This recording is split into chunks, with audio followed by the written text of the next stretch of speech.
Hindi po tayo titigil sa mga biktima ni Apollo Kibuloy.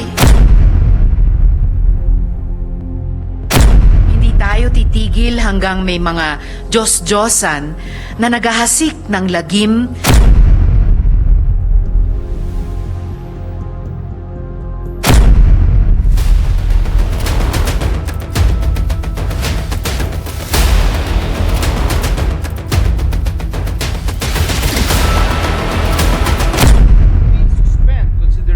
of Senate Bill number 2449 under Committee Report number 137. And so move, Mr. President. There being no objection, motion is approved.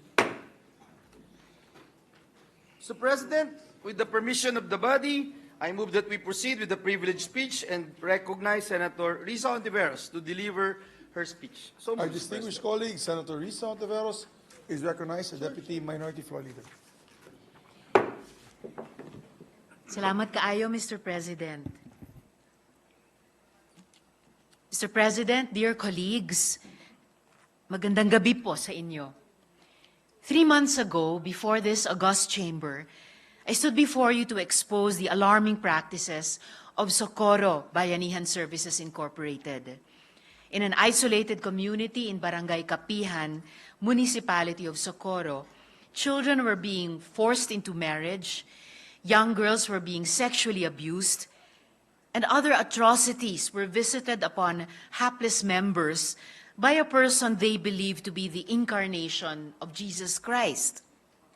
Sa mismong Senado ding ito, inaresto sina Senyor Aguila at ang iba pa niyang kasama.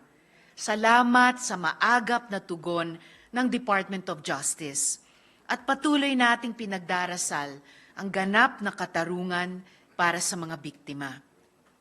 Ngunit, hindi po tayo titigil hanggang may batang nasa peligro. Hindi tayo titigil hanggang may mga Diyos-Diyosan na naghahasik ng lagim sa mga kababaihan at kabataan. At kung paano ang maagap na tugon natin at ng buong gobyerno sa mga biktima na Senyor Aguila, sana ay ganyan din ang pagtugon sa mga biktima ng lider na ibabahagi ko ngayon. Sana mabilis din ang ating pagtugon sa mga biktima ni Apollo Kibuloy.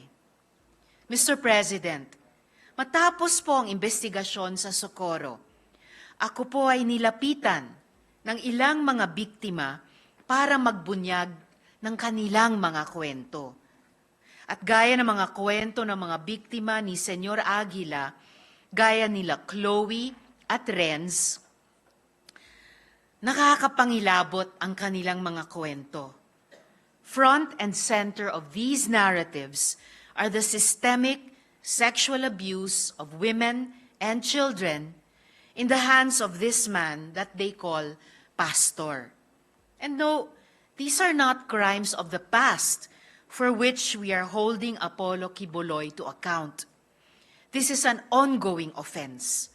Patuloy na nangyayari. The abuse of women and children is taking place as we speak, under the auspices of the kingdom of Jesus Christ. Habang ating isa-celebrate ang kapanganakan ng sanggol na si Jesus, mayroong mga batang sinasaktan sa ngalan ng Kingdom of Jesus Christ. Ang aking opisina po ay kumausap mismo sa mga naging biktima ni Kibuloy. Nakausap ng opisina ko si Elias Jackson, 15 years old, noong na-recruit siya kasama ang kanyang pamilya. Naging isa siya sa mga bata na nakikita natin sa pang-araw-araw na umiikot sa ating lansangan, namamalimos gamit ang letter na kunwari ay solicitation para sa kanilang organization o di kaya tulong para sa pagpapaaral. Hindi natin alam, may malagim pala na sinasapit yung mga batang di masyadong nakakadilihensya ng malaki sa paglilimos. Sila po ay pinapalo, 20 lashes, 50 lashes, 100 lashes.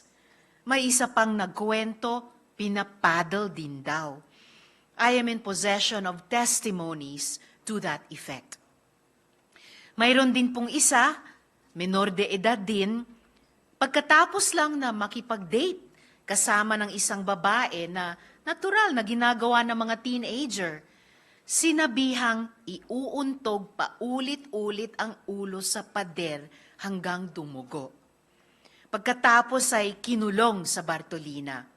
Yes, Mr. President, my office is in possession of an affidavit detailing the sexual abuse inflicted by Quiboloy himself on a minor.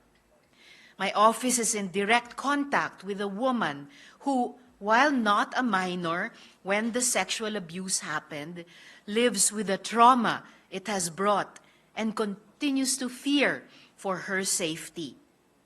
May nakausap din ang aking opisina na mga preacher na naglahad ng iba pang mga krimen ni Quiboloy, paano siya yumaman at paano niya tinatago ang kanyang yaman.